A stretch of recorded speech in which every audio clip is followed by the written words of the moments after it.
Washington, D.C. is full of statues and memorials that literally draw people from all over the world. However, there is one statue that is located in downtown D.C.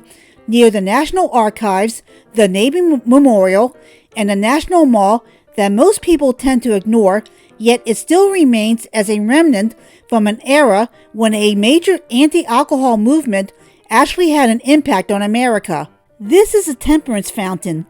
This structure was one of many such fountains that were actually placed in many cities throughout the United States. Most of the other cities have since removed their temperance fountains, but the one in D.C. still remains to serve as a reminder of a time when there was a temperance movement to outlaw alcohol, because the activists in that movement believed that alcohol was to blame for all of the societal problems that plagued America at the time. Many of these temperance fountains were designed by the same person. Dr. Henry D. Coxwell was a trained dentist who traveled west in the hopes of cashing in on a California gold rush. He offered dentistry services to miners and invested in real estate and mining stocks, which made him into one of San Francisco's first millionaires. Dr. Coxwell then turned to philanthropy, where he took on the cause of temperance. He felt that if people had access to free cold drinking water, they wouldn't consume alcoholic beverages.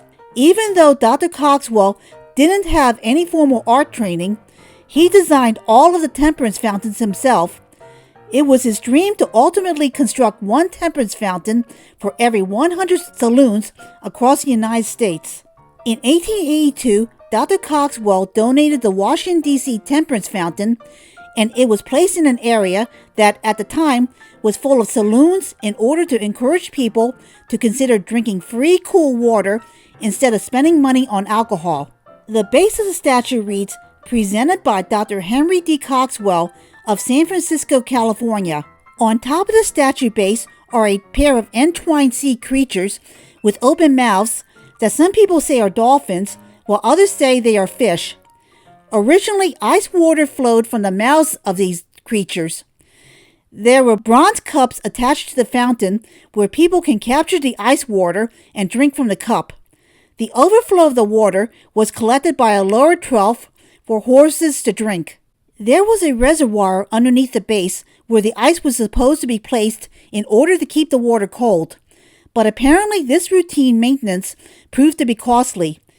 City officials grew so tired of replenishing the ice that they ultimately disconnected the supply pipes, and the fountain has been dry ever since. The sea creatures are under a stone canopy that is topped by a life-size statue of a great blue heron. Each side of the canopy has the following words: faith, temperance, charity, and hope.